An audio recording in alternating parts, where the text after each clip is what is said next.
తెలంగాణలో 16 నుంచి ration కార్డులకి survey జరుగుతుంది ఊళ్ళలో.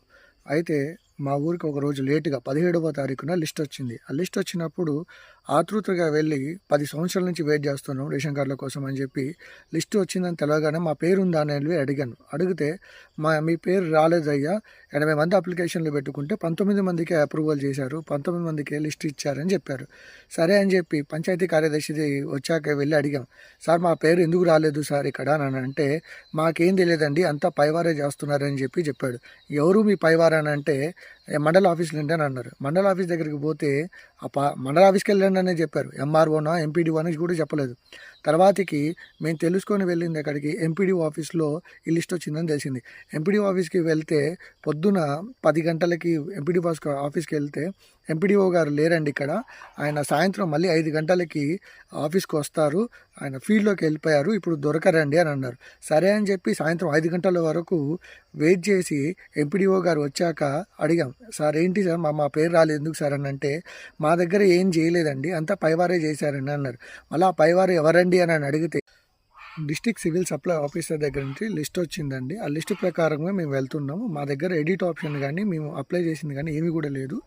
ఆ రోజు ఏదైతే కులగణనలో చేసిన లిస్ట్ ఉందో ఆ లిస్ట్ ప్రకారమే ఇక్కడ మాకు తయారు చేసి పంపించారని మరి పేరు రాని వారికి మళ్ళీ ఎప్పుడు ఇస్తారండి అని అంటే, ఏమో మాకు తెలియదండి, ఇప్పటివరకు అయితే ఈ లిస్ట్ ప్రకారమే మేము పనిచేస్తున్నామని చెప్పారు.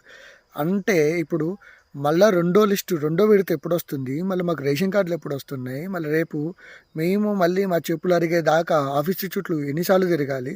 నేను ఒక రోజంతా మా పని జడగొట్టుకొని మేము గవర్నమెంట్ ఆఫీస్ చుట్టూ తిరుగుతూ ఉంటుంటే వాళ్ళకే ఏ ఇన్ఫర్మేషన్ తెలియదు. అలాంటి ఇన్ఫర్మేషన్ లేని వాళ్ళు ఉన్నప్పుడు మంత్రి పొన్నం ప్రభాకర్ రెడ్డి గారు నేను ఒక ప్రెస్ మీట్ పెట్టి, అర్హత ఉండి మీకు పేరు రాకపోతే మీరు సంబంధిత అధికారుల దగ్గరికి వెళ్ళారు. నేను ఆల్రెడీ అందరు అధికారుల దగ్గరికి వెళ్ళి అడిగి వస్తే కూడా వాళ్ళకే ఏమీ తెలియదు. ఇలా చెప్పి ప్రెస్ మీట్లు చెప్పి జనాలని మోసం చేయడం తప్ప ఏముందండి.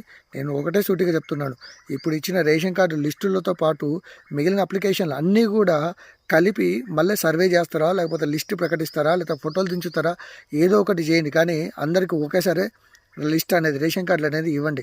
అది లేని పక్షాన మీకు మీ గవర్నమెంట్కి రాబోతున్న పంచాయతీ జెడ్పీటీసీ ఎన్నికలలో ఉంటున్నాయి చూసారా, అక్కడ మీకు దరువు మోగుతుంది కదా, మామూలు దరువు మోగదు ఒక్కడు కూడా. ఎందుకంటే రేషన్ కార్డుల కోసం ఎంతో ఎదురు చూస్తున్నారు.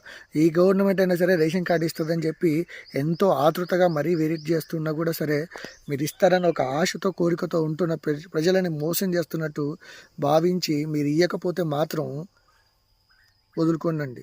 తెలంగాణలో కాంగ్రెస్ గవర్నమెంట్కున్న ఒక మంచి పేరుని